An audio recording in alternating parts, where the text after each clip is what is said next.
પોલીસે છુટકારો મોટી સફળતા મળી કઈ રીતે શું તપાસના સામે આવી?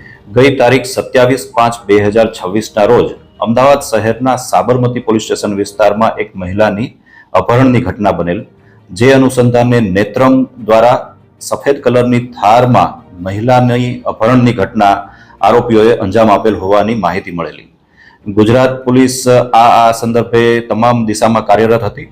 આ દરમિયાન સુરત શહેરના ઉત્તરાણ પોલીસ સ્ટેશન ખાતે સફેદ ગાડી જે થાર છે તે જોવા મળેલ હોવાની હ્યુમન ઇન્ટેલિજન્સના આધારે માહિતી મળતા ઉત્તરાણ પોલીસ દ્વારા સ્થળ પર પહોંચી ભોગ બનનાર મહિલા અને તેની સાથે 2 આરોપીની ધરપકડ કરેલ છે.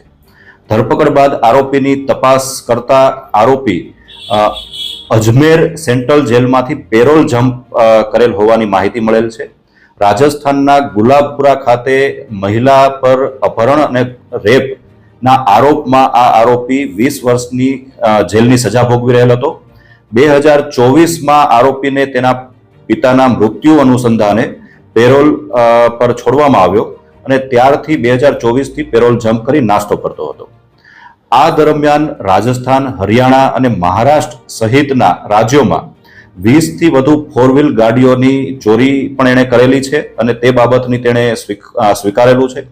આ ઉપરાંત 6થી વધુ પોલીસ સ્ટેશનોમાં, જે ખાસ કરીને રાજસ્થાન, હરિયાણામાં છે, ત્યાં અલગ અલગ ગુનામાં આ આરોપી વોન્ટેડ હોવાની પણ માહિતી મળેલ છે.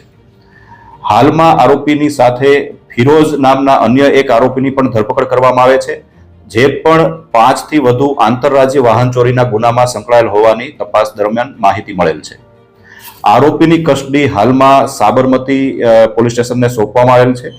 આ ઉપરાંત બંને આરોપીની સાથે જે ભોગ બનનાર છે મહિલા, તેને સુરક્ષિત રીતે તેના પરિવારને સોંપવામાં આવેલ છે. આરોપી દ્વારા એટલે કે જે છે તેને અપહરણ કરવા માટેનું મુખ્ય કારણ શું સામે આવ્યું તપાસમાં સામે? આરોપી રાજસ્થાનની એક મહિલા સાથે જૂના સંબંધો, પોતાને પસંદ હોવાનું માની અને એ મહિલાનું અપહરણ કરેલું, તેના અનુસંધાને દાખલ થયેલ ફરિયાદ અને આરોપી પકડાતા તેને 20 વર્ષની જેલની સજા થયેલ. આ જ મહિલા નો લગ્ન તેના પરિવાર દ્વારા કરાવતા આરોપી પેરોલ જમ્પ કરી ફરીથી આ જ મહિલાને ધાકધમકી અને તેના પરિવારને ધમકી આપી અને જે ભોગ બનનાર મહિલા છે તેનું ફરીથી અપહરણ કરી અને ભાગી ગયેલ. પોલીસે સાહેબ ગણતરીના સમયમાં આપવાનું ટ્રેક કરી રહ્યા કઈ રીતે પકડી પાડી, કેટલી મોટી સફળતા કહેવાય? આ ખૂબ મોટી સફળતા કહેવાય અને ગુજરાત પોલીસની એક જે સારી કામગીરી છે તેમાં નેત્રમનો ઉપયોગ અને પોલીસની સતર્કતાનો આ એક ઉત્તમ દાખલો કહી શકાય. 27 મેના રોજ આરોપી દ્વારા અપહરણ કરવામાં આવેલું.